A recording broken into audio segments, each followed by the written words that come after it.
여러분, 혹시 내 재산을 자식에게 물려주면 세금이 2배로 늘어난다는 이야기를 들어보셨나요? 갑자기 이런 소식을 접하면 깜짝 놀라실 겁니다. 평생 피땀 흘려 모은 재산을 자녀에게 물려주려는데 세금으로 절반 가까이 떼일 수도 있다니 믿기 어렵죠. 하지만 2025년부터 우리 상속세 증여세 제도에 큰 변화가 생겨 자칫하면 세금 부담이 이전의 2배 이상 커질 수 있다고 합니다. 특히 65세 이상 어르신들의 입장에서는 그 변화가 더욱 남의 일 같지 않을 겁니다. 오늘은 고령층 시청자분들의 눈높이에서 최근 상속증여세 이슈를 짚어보고 어떤 대비를 해야 할지 이야기를 나눠보겠습니다. 시작에 앞서 구독과 좋아요 부탁드립니다. 영상 제작에 정말 큰 힘이 됩니다. 우선 현재 우리나라 상속세율은 최고 50%로 OECD 국가 중 2번째로 높고 평균 약 26%에 비해 월등히 높은 수준입니다.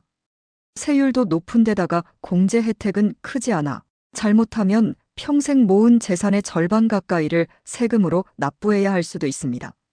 게다가 2025년부터 세무당국이 재산 가치를 더욱 엄격히 평가하기로 하면서 어르신들이 예상하시는 것보다 세금이 훨씬 더 많이 나올 가능성이 커졌습니다.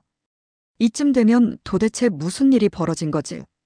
왜 세금 폭탄이라는 말까지 나오는 걸까? 하고 궁금하실 텐데요. 그래서 오늘 영상에서는 상속세와 증여세 제도가 어떻게 바뀌고 있는지, 그리고 그런 변화가 우리 부모님 세대에게 어떤 영향을 주는지 알아보겠습니다.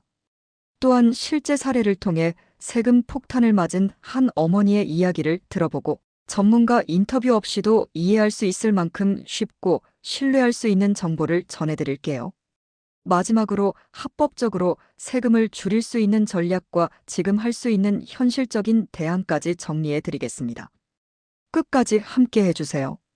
이제 본격적으로 시작합니다. 박문희 씨 사례, 자녀에게 증여하려다 세금 폭탄 맞은 이야기. 충남 아산에 사시는 박문희 씨 72세는 남편과 함께 평생 열심히 살아 집 한 채와 약간의 예금을 모아두신 분입니다. 남편은 몇 해 전에 세상을 떠났고 이제 문희 씨는 슬아의 아들 하나와 딸 하나를 위해 남은 재산을 잘 물려주고 싶어 합니다. 자식들도 모두 장성했고 문희 씨 본인도 연세가 있으니 내 있을 때 미리미리 재산을 정리하자고 마음먹은 것입니다. 주변에 보니 미리 증여를 해서 자식 명의로 돌려놓으면 나중에 상속세 부담이 줄어든다는 말을 들었습니다. 문희 씨는 이 말을 믿고 본인이 살고 있는 주택 한 채를 아들에게 증여해주기로 결심했습니다. 딸에게는 예금 일부를 나중에 주면 되겠지 하고 생각했습니다. 물론 결정까지 고민도 많았습니다. 이 집은 우리 부부의 전 재산이나 다름없는데 내가 쓰지도 못하고 그냥 줘버려도 될까? 하는 걱정과 그래도 살아있을 때 내 뜻대로 나눠줘야 아이들이 덜 다툴 텐데 하는 마음이 교차했죠. 결국 문희 씨는 아들이 현재 그 집에서 자신을 모시고 사는 점도 고려하여 집은 아들에게 증여하기로 했습니다. 딸도 경제적으로 자립해 있으니 동의해 주었고요. 결정 후에 문희 씨는 혼자 세무서를 찾아가 증여 절차와 세금을 문의했습니다. 집의 공시가격이 약 3억 원 정도라서 우선 그 가격을 기준으로 세금을 계산해 보았습니다. 세무직원은 어머님, 부모가 자녀에게 집을 증여하면 5천만 원까지는 공제되고 나머지 금액의 세율이 매겨집니다. 3억에서 5천만 원 뺀 2억 5천만 원의 세금을 계산하면 약 4천만 원 정도 세금이 나오겠네요. 라고 설명했습니다. 문희 씨는 4천만 원이라니 적지 않은 돈이라 놀랐지만 그래도 이 집값의 일부일 뿐이니 자식에게 남길 생각하면 감수해야지 하고 마음을 다잡았습니다. 마침 남편 사망보험금 등 예금이 좀 있으니 세금 4천만 원은 그 돈으로 내면 된다고 여겼죠. 이렇게 해서 문희 씨는 아들에게 집을 증여하기로 하고 필요한 서류를 준비해 진행했습니다. 아들 앞으로 등기도 이전하고 예정대로 증여세 신고도 마쳤습니다. 이제 큰일 치렀다고 한시름 놓는 듯 했죠. 그런데 몇 달 후 국세청으로부터 한 통의 우편 통지서를 받고는 크게 당황하고 말았습니다. 봉투를 뜯어보니 추가 증여세 고지서였던 것입니다. 거기에는 무려 증여세 8천만 원과 산세 제외를 납부하라는 내용이 적혀 있었습니다. 문희 씨는 눈을 의심했습니다. 분명 4천만 원 정도일 거라 생각했는데 2배인 8천만 원이라니요. 순간 머리가 띵해지고 가슴이 철렁 내려앉았습니다. 문희 씨는 급히 세무서에 전화를 걸어 문의했습니다. 아니, 내가 신고할 때 다 계산해서 냈는데 왜 세금이 이렇게 더 나오죠? 떨리는 목소리로 묻는 그녀에게 담당 직원은 이런 설명을 해주었습니다. 어머님께서 신고하신 3억 원은 시세에 비해 너무 낮은 금액이라 국세청에서 감정평가를 의뢰했습니다. 감정 결과 어머님 댁의 시가가 5억 원으로 나왔고 그 가격으로 세금을 새로 계산한 거예요. 그래서 세액이 늘어난 겁니다. 이 말을 들은 문희 씨는 한동안 말문이 막혔습니다. 시가, 감정평가, 생소한 말들이 귓가에 맴돌았죠. 간신히 정신을 차린 문희 씨는 눈물이 핑 돌았습니다. 예상치 못한 세금 폭탄을 맞은 것입니다. 평생 가족을 위해 아껴가며 모은 재산인데 그 절반 가까이가 세금으로 날아가게 된 셈입니다. 며칠 뒤 문희 씨는 가까운 친구인 김 씨와 마주 앉았습니다. 김 씨는 문희 씨의 이야기를 듣고 깜짝 놀랐습니다. 어머, 나는 작년에 작은 아파트 하나 딸한테 증여했는데 공시가격으로 그냥 해서 세금 별로 안 냈거든. 너도 그럴 줄 알았지? 사실 문희 씨도 주변에 비슷한 사례를 듣고 크게 걱정하지 않았던 터였습니다. 하지만 운이 없었던 걸까요? 세법이 바뀐 걸 미처 몰랐던 걸까요? 문희 씨는 내가 뭘 잘못한 걸까? 왜 이렇게 세금이 많이 나온 걸까? 곰곰이 생각해 보았지만 속 시원한 답을 알기 어려웠습니다. 이대로 포기해야 하는지 아니면 잘못 계산된 것이라도 찾아봐야 하는지 막막하기만 했습니다. 이렇듯 박문희 씨의 사례는 요즘 달라진 상속증여세 환경을 단적으로 보여줍니다. 그녀는 좋은 뜻으로 자식에게 미리 재산을 물려주려 했지만 오히려 세금 폭탄이라는 낭패를 겪고 말았습니다. 도대체 무엇이 문제였을까요? 문희 씨는 왜 예상보다 2배나 많은 세금을 내게 된 걸까요? 이제부터 그 이유를 짚어보고 같은 상황에서 우리가 무엇을 배워야 할지 알아보겠습니다. 2025년 개정된 상속증여세 정책과 구체적 수치 비교, 그리고 절세 전략, 박문희 씨가 겪은 세금 폭탄의 핵심 원인은 2025년부터 강화된 상속증여세 평가 방식에 있습니다. 정부와 국세청이 공정과세를 내세우며 재산을 보다 실제 가치에 가깝게 평가하도록 제도를 바꾸었기 때문입니다. 하나씩 풀어서 설명해 드리겠습니다. 먼저 상속세, 증여세가 어떻게 매겨지는지 간략히 짚어볼 필요가 있습니다. 상속세와 증여세는 모두 동일한 세율 구조를 갖고 있으며 과세표준과세 대상이 되는 재산가액에 따라 누진세율이 적용됩니다. 현재 기준을 정리하면 다음과 같습니다. 세율 구조 과세표준이 1억 원 이하인 부분 10%, 1억 초과에서 5억 원 이하 20%, 5억 초과에서 10억 원 이하 30%, 10억 초과에서 30억 원 이하 40%, 30억 원 초과분 50%의 세율이 적용됩니다. 구간별로 누진공제가 있어 실효세율을 조금 낮춰주지만 최대 50%까지 세금이 부과될 수 있다는 뜻입니다. 예를 들어 과세표준이 정확히 5억 원이면 약 9천만 원, 10억 원이면 약 2억 4천만 원의 세금이 나옵니다. 기본공제 고인이 사망하여 상속이 개시되는 경우 유산 총액에서 일괄공제 5억 원을 기본적으로 공제합니다. 혹은 배우자와 자녀가 있을 경우 일괄공제 대신 각각의 공제를 합산할 수도 있습니다. 다만 합산해도 보통 5억 원보다는 크지 않기 때문에 일반적으로 상속재산 5억 원까지는 세금이 없다고 흔히 말합니다. 박문희 씨의 경우 남편이 이미 돌아가셨고 배우자 공제를 못 받는 상황이라 본인이 사망한다면 5억 원까지는 상속세가 면제되는 상황이었습니다. 추가 공제 상황에 따라 추가로 공제되는 항목들이 있습니다. 대표적으로 배우자 공제가 있는데 배우자가 상속을 받을 경우 최소 5억 원에서 최대 30억 원까지 공제됩니다. 배우자의 법정 상속분 한도 내. 또 자녀 공제로 자녀 1인당 5천만 원씩 공제되고 피상속인의 연령이 많으면 연로자 공제 70세 이상 5천만 원, 75세 이상 1억 원 등이 있습니다. 그러나 이러한 공제들은 개별로 따지면 한도가 작기 때문에 대부분 경우 일괄 공제 5억 원이 적용되고 끝납니다. 참고로 증여세의 경우는 상속과 달리 일괄 공제 개념은 없고 대신 증여받는 사람별로 일정 금액까지 비과세됩니다. 부모가 자녀에게 증여할 때 10년간 5천만 원까지는 세금이 없고 배우자에게는 6억 원까지 없으며 손주같이 세대가 건너가면 10년간 3천만 원까지가 공제됩니다. 혼인 출산 공제 2023년에 새로 도입된 제도로 자녀가 결혼하거나 손주를 출산할 때 부모로부터 재산을 증여받으면 1억 원까지 추가로 증여세 공제를 해줍니다. 원래 증여재산 공제 5천만 원과 별도로 1억 원을 더 공제해주므로 이를 활용하면 특정한 시기에 최대 1억 5천만 원까지 증여세 없이 증여가 가능합니다. 다만 이 혜택은 한 번만 적용되며 해당되는 혼인이나 출산 이벤트가 있어야만 활용할 수 있습니다. 이러한 기본 구조를 알고 박문희 씨 사례를 다시 보면요. 문희 씨가 사망하여 상속이 이루어졌다면 집 5억 원어치와 예금 몇억 원이 있더라도 5억 원, 기본공제와 자녀공제 등을 받아서 과세 표준을 낮출 수 있었을 것입니다. 반면 증여세로 미리 재산을 옮길 때는 공제가 5천만 원밖에 없으니 똑같은 재산이라도 과세 표준이 훨씬 커집니다. 이것이 일반적으로 상속세보다 증여세가 불리한 점이죠.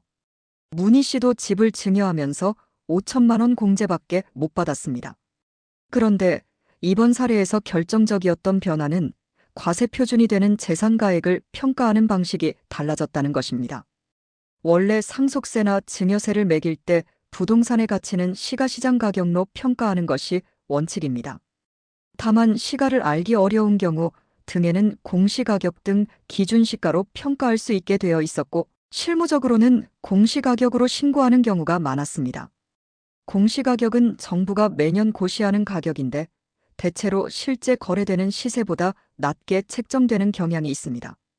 특히 고가주택일수록 공시가격이 시가의 절반도 안 되는 사례도 흔했습니다. 그러다 보니 그동안은 비교적 값비싼 집을 증여할 때도 공시가격으로 신고하면 세금을 크게 줄이는 효과가 있었던 겁니다. 하지만 국세청은 이것이 형평성에 어긋난다고 보고 2020년대 초부터 이런 경우에 강제로 감정평가를 해서 시세를 반영하도록 하는 감정평가 제도를 운용해왔습니다. 문제는 감정평가를 하는 대상과 기준이 제한적이어서 일부 고가 상가 건물 일명, 꼬마 빌딩 등에는 적용하면서도 고가 주택은 제외되어 있었던 겁니다. 예를 들어 시가 180억 원으로 추정되는 서울 반포의 초고가 아파트도 공시가격은 75억 원 정도였는데 이런 주택은 감정평가 대상에 들지 않아 낮은 가격으로 상속증여가 가능했습니다. 오히려 중형 아파트보다 초고가 아파트의 증여세가 적게 나오는 역전현상까지 발생했죠. 국세청은 드디어 2025년부터 제도를 손보기로 결정했습니다. 주거용 부동산에 대해서도 실제 가치에 맞게 상속증여세를 부과하겠다고 밝힌 것입니다. 구체적으로 2025년 1월 1일 이후 상속세나 증여세를 결정할 때 신고된 부동산 가치가 국세청이 판단한 시가보다 현저히 낮으면 감정평가를 실시하도록 기준을 강화했습니다. 이전까지는 신고가액이 시가보다 10억 원 이상 낮거나 10% 이상 차이 나는 경우 감정평가 대상이었는데 이제는 그 기준을 5억 원 이상 낮거나 10% 이상 차이 나는 경우로 대폭 넓힌 것입니다. 게다가 앞서 말씀드린 대로 주택 등 주거용 부동산도 감정평가 대상에 새로 포함되었습니다. 국세청은 이 일을 위해 감정평가 예산도 2배 넘게 늘렸다고 합니다. 이런 변화의 취지는 좋습니다. 실제 가치에 맞게 세금을 내는 공정하고 상식적인 사회를 만들겠다는 것이죠. 하지만 박문희 씨 같은 일반 국민 입장에서는 세금 부담이 늘어나는 결과로 다가옵니다. 문희 씨의 집도 공시가격 3억 원과 실제 시가 5억 원 사이에 약 2억 원 차이가 있었고, 이는 시세 대비 약 60% 수준 차이 40%에 불과했기에 감정평가 대상이 되고 말았습니다. 그 결과 공시가격이 아니라 5억 원 시가 기준으로 증여세가 매겨져 세금이 2배로 뛴 것입니다. 서울 서초구의 고가 아파트 단지인 반포 아크로리버파크. 이 단지의 한 아파트는 공시가격이 75억 원이지만 실제 추정 시세는 약 180억 원에 달한다. 국세청은 2025년부터 이처럼 신고가액이 시가보다 5억 원 이상 낮거나 10% 이상 차이 나는 경우 감정평가를 의무화하여 시가 기준으로 세금을 부과하기로 했다. 고가 주택에도 더 이상 낮은 공시가격으로 세금을 줄이는 편법이 어렵게 된 것이다. 정리하면 2025년부터는 부동산을 증여하거나 상속받을 때 세무당국이 판단하기에 시가보다 많이 낮은 가격으로 신고하면 거의 예외 없이 감정평가를 거쳐 시가대로 세금을 매기게 된다는 뜻입니다. 박문희 씨 같은 사례가 앞으로는 더 흔해질 수 있다는 거죠. 집값이 꾸준히 올랐지만 공시가격 인상은 억제되어 시가와 차이가 큰 부동산을 갖고 계신 분들은 특히 주의해야 합니다. 지방이라도 개발 호재 등으로 땅값이 많이 오른 경우라면 마찬가지입니다. 모르고 있다가 세금 폭탄을 맞으면 문희 씨처럼 당황스러운 상황에 처할 수 있습니다. 여기까지가 최근 세법 개편에 따른 세금 폭탄의 이유를 살펴본 것이고요. 이번에는 정책적으로는 어떤 변화가 있었는지 짚어보겠습니다. 사실 정부는 2023년부터 상속세 제도를 전면 개편하려는 움직임을 보여왔습니다. 75년 만에 상속세 큰 폭 손질 같은 말이 나올 정도로 상속세를 둘러싼 논의가 뜨거웠습니다. 왜냐하면 앞서 말했듯 우리나라 상속세 부담이 너무 크다는 지적이 많았기 때문입니다. 특히 기업을 경영하는 분들이나 자산가들은 재산 절반을 세금으로 내느니 차라리 해외로 떠나겠다는 불만을 표하기도 했습니다. 이에 현 정부는 상속세 부담을 완화하는 방향으로 법 개정안을 마련했습니다. 주요 내용은 이렇습니다. 상속세 최고 세율을 50%에서 40%로 낮추고 가장 낮은 세율 구간 10% 적용 구간을 과세표준 2억 원까지로 확대하며 자녀 공제액을 1인당 5천만 원에서 5억 원으로 대폭 인상한다는 것이었습니다. 또한 기업의 가업 승계를 돕기 위해 최대주주 할증과세 주식가치 20% 할증을 폐지하고 배우자 공제도 최소 10억 원을 보장하는 등 여러 완화책을 담고 있었죠. 나아가 2028년부터는 아예 상속세를 유산취득세 방식으로 전환하는 방안까지 포함됐습니다. 유산취득세란 현재처럼 상속재산 전체에 세금을 매기는 방식 유산세 대신 개개 상속인이 받은 목마다 세금을 매기는 방식입니다. 그렇게 되면 상속인 각각이 공제를 받을 수 있기 때문에 세부담이 크게 줄어드는 효과가 있습니다.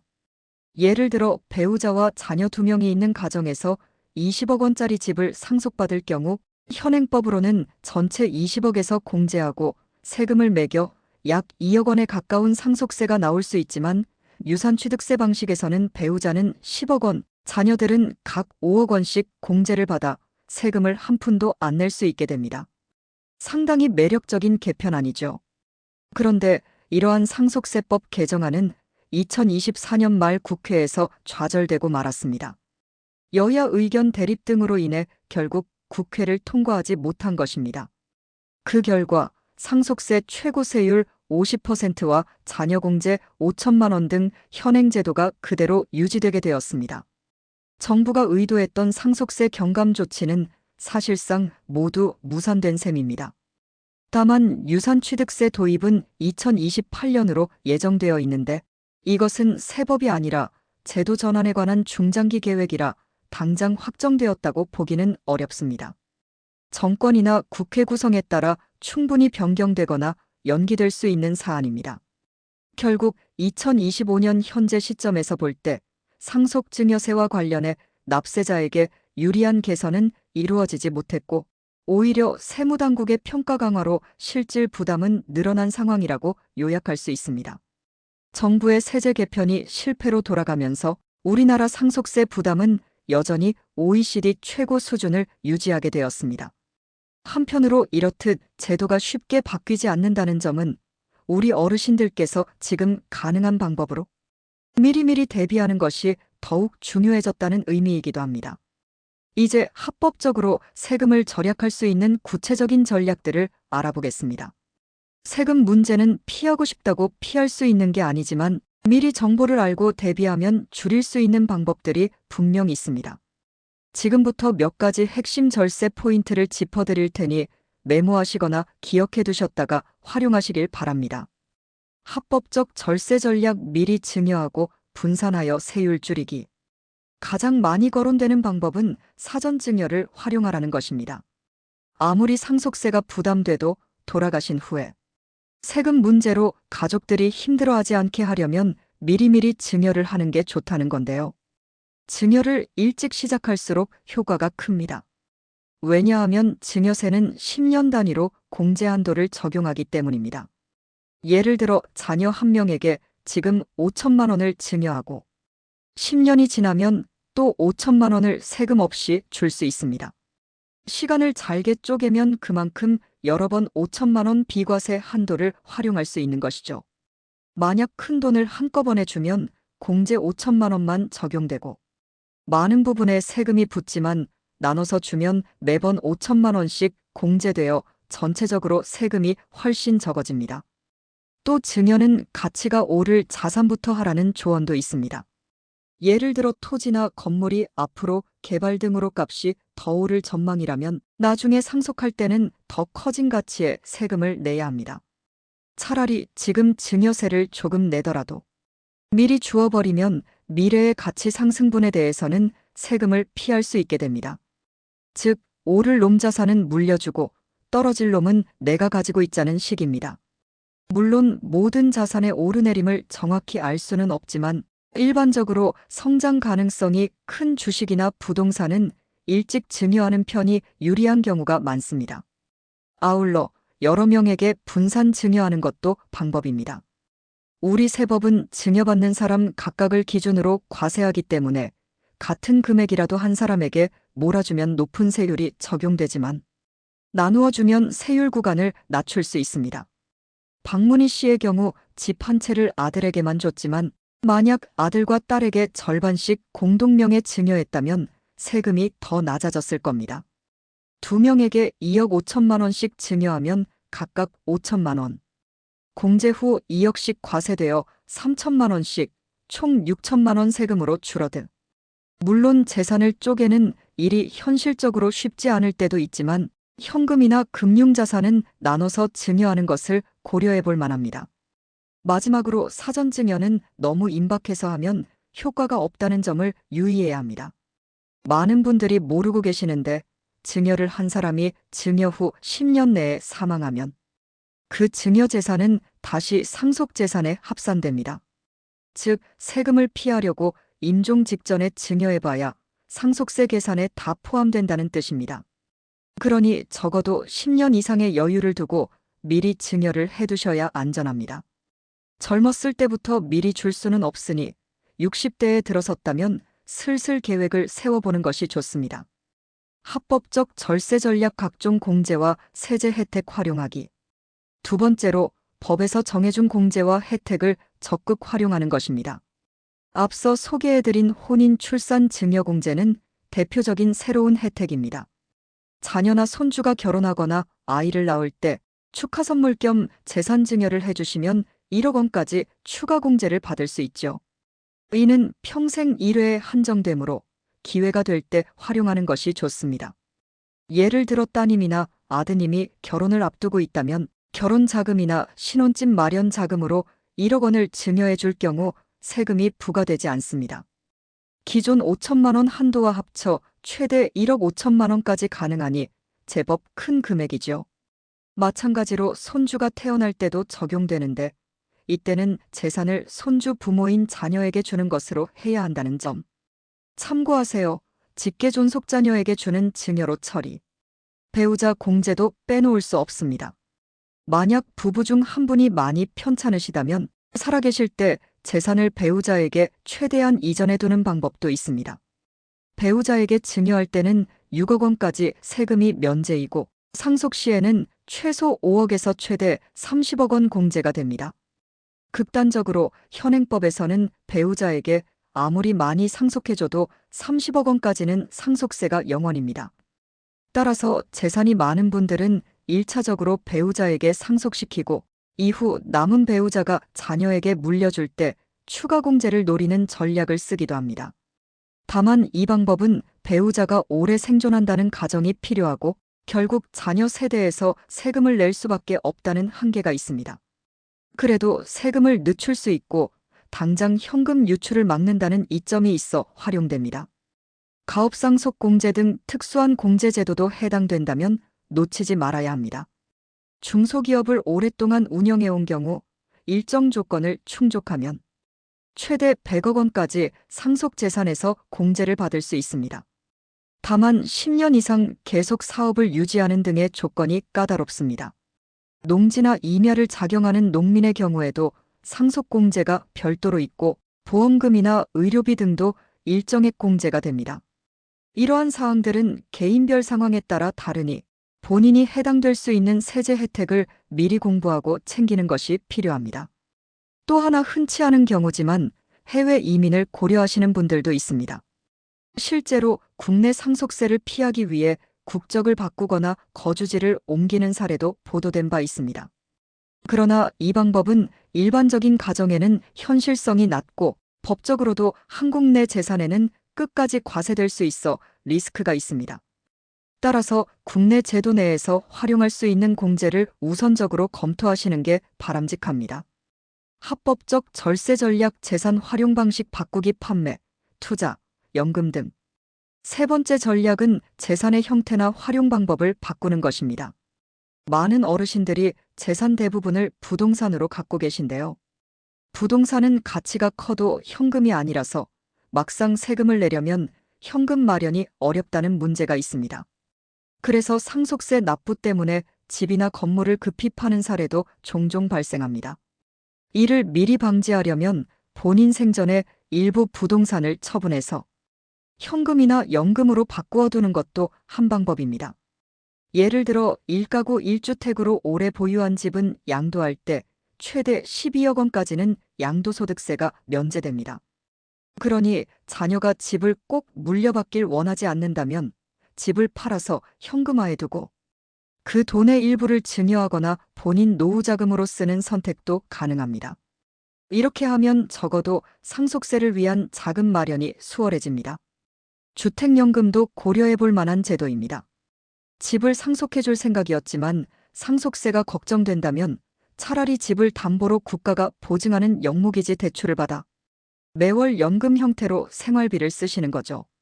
본인은 노후자금을 안정적으로 확보하고 나중에 사망하면 집을 처분한 돈으로 대출을 정산하니 상속재산이 자연스럽게 줄어드는 효과가 있습니다. 자녀 입장에서도 처음부터 집을 다 물려받을 기대를 하지 않고 대신 부모님의 노후가 풍족해지니 만족도가 높습니다. 주택가격에 비해 상속세 부담이 과중할 때 한 가지 대안이 될 수 있습니다. 만약 부동산을 팔거나 연금으로 돌리는 게 내키지 않으신다면 상속세 재원을 미리 준비해두는 것도 좋습니다. 예컨대 생명보험에 가입해서 자녀를 수익자로 지정해두면 사망 시 보험금이 나와 그것으로 상속세를 납부할 수 있습니다.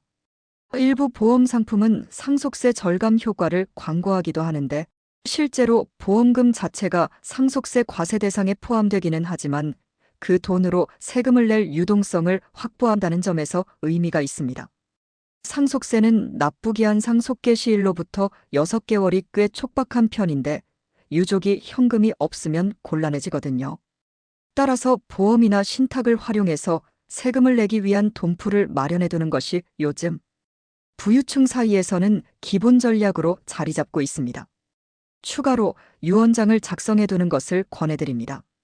유언장은 세금을 줄여주진 않지만 분쟁을 막고 세금 납부를 원활하게 해줍니다.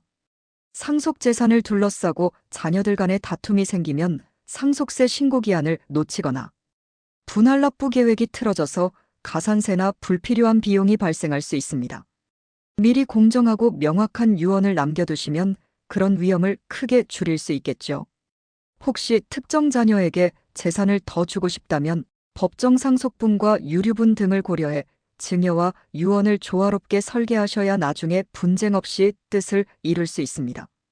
합법적 절세 전략 전문가의 도움받기. 마지막으로 강조하고 싶은 것은 전문가와 상의하기입니다. 상속세와 증여세 문제는 가정마다 사정이 제각각이라 일반적인 조언이 딱 들어맞지 않을 때가 많습니다. 다뤄야 할 재산도 부동산, 예금, 주식, 사업체 등 다양하고 가족 구성이나 건강 상태에 따라 최적의 방법이 달라집니다. 예를 들어 재산이 아주 많다면 가족회사 설립이나 증여세 공제, 신탁 등 고급 기법을 쓸 수도 있고 반대로 재산이 많지 않아도 기초생활수급 자격 등 복지와 세금을 함께 고려해야 할 수도 있습니다. 이런 부분은 세무사나 변호사 같은 상속 증여 분야 전문가의 조력을 받으면 더 안전하고 확실합니다. 실제로 많은 세무 전문가들이 상속세 절세의 핵심은 사전에 전문가와 함께 계획을 세우는 것이라고 입을 모읍니다. 누주-리포트, 코, KR. 전문가와 상의하면 놓치기 쉬운 세부 공제나 신고 요령도 챙길 수 있고 혹여 세무조사 상황이 생겨도 대비할 수 있습니다. 물론 상담 비용이 들 수 있지만 절약되는 세금을 생각하면 그만한 투자 가치가 있다고 하겠습니다. 지금까지 세금 폭탄을 피할 수 있는 여러 방법들을 살펴보았습니다. 요약하면 너무 늦기 전에 계획적으로 증여하고 법이 허용하는 공제를 최대한 활용하며 재산을 유동적으로 관리하고 필요하면 전문가의 도움을 받으라는 것입니다. 이 네 가지 원칙만 기억하셔도 향후 상속세, 증여세 문제에 큰 도움이 될 것입니다. 오늘 이야기 요약 및 현실적 실천 제안. 지금까지 상속 증여세 개편 완료. 25년부터는 세금 2배 이상 더 나옵니다라는 주제로 이야기를 나눠봤습니다. 도입부에서 박문희 씨 사례를 통해 문제를 접하고 중반부에 그 사례를 자세히 들여다보았죠. 문희 씨는 모르고 있다가 세금 폭탄을 맞았지만 우리는 오늘 그 이유를 파악했고 미리 대비하는 법을 배웠습니다. 중반부 실제 사례는 아마 많은 분들에게 남일 같지 않게 느껴졌을 겁니다. 나도 저럴 수 있겠구나 하고 가슴 철렁하신 시청자분도 계실 텐데요. 그렇지만 걱정만 한다고 해결되는 건 아니겠죠. 그래서 정보 해설 파트에서 구체적인 제도 변화를 설명드리고 숫자로 어떻게 세금이 달라지는지 비교도 해보았습니다. 2025년 세법 변화로 인해 어떤 일이 생기는지 이해하셨다면 이제 같은 실수를 반복하지 않으실 겁니다. 특히 공시가격과 시가의 차이, 감정평가 제도의 강화 부분은 꼭 기억해 두세요. 또 한 가지 강조드리고 싶은 점은 정책은 언제든 바뀔 수 있지만 그 혜택을 기다리기만 해서는 안 된다는 것입니다. 정부가 상속세를 낮추려 했지만 무산되었듯이 앞으로도 어떻게 될지 모릅니다. 나중에 법이 좋아지면 세금 적게 내겠지 하고 미루다가는 오히려 낭패를 볼 수 있습니다. 반대로 법이 예상치 못하게 불리하게 바뀔 수도 있으니까요. 그러니 현재 주어진 조건 하에서 최선의 대비를 하는 것이 현명합니다. 설령 나중에 혜택이 생기면 그때 가서 추가로 이득을 보면 되고 최소한 지금은 최악의 상황을 피하는 식으로 접근하시길 바랍니다. 이제 영상을 마치기 전에 오늘 내용을 짧게 정리해 보겠습니다.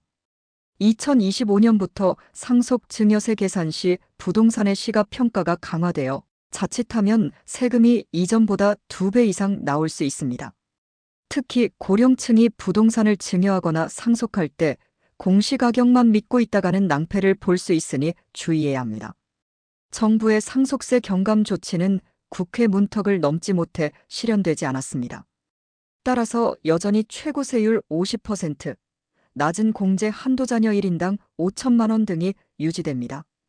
향후 도입 예정인 유산취득세 방식 개편도 당장은 아니므로 현재 법령 기준으로 대비해야 합니다. 세금을 줄이기 위해 가급적 일찍 나누어서 증여하고 법정 공제원인 출산 1억 등 혜택을 적극 활용하며 필요하다면 재산을 매각하거나 금융상품으로 전환해서 현금 흐름을 확보하고 전문가 상담을 통해 최적의 플랜을 세우는 것이 중요합니다. 시청자 여러분, 어떠셨나요? 오늘 이야기 속 박문희 씨 사례처럼 상속과 증여 문제는 남 얘기가 아니라 우리 부모님 세대, 그리고 곧 우리 세대가 직면할 현실입니다. 막막하고 복잡하게 느껴질 수 있지만 차근차근 준비하면 해결책은 분명히 있습니다. 중요한 것은 미리 공부하고 가족과 소통하는 것입니다. 영상을 보신 김에 부모 자식 간에 또는 부부끼리 솔직하게 상속 계획에 대해 대화 나눠보시는 것도 좋겠습니다. 서로 마음을 터놓고 의견을 맞추면 분쟁도 줄이고 더 현명한 선택을 할 수 있을 거예요. 마지막으로 여러분은 혼자가 아니다라는 말씀을 드리고 싶습니다. 오늘 정보를 들으시면서 혹시라도 내 상황은 너무 늦었나? 난 준비 못했는데. 하고 불안해하지 않으셨으면 합니다. 지금이라도 알게 되셨다면 결코 늦지 않았습니다.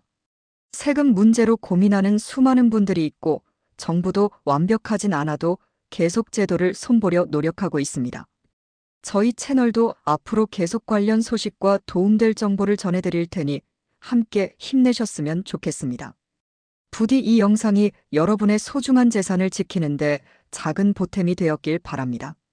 세금 때문에 억울한 일이 생기지 않고 평생 이루신 것들을 가족에게 온전히 전해줄 수 있도록 저희도 응원하겠습니다. 끝까지 시청해주셔서 감사합니다. 항상 건강하시고 다음 시간에 또 찾아뵙겠습니다.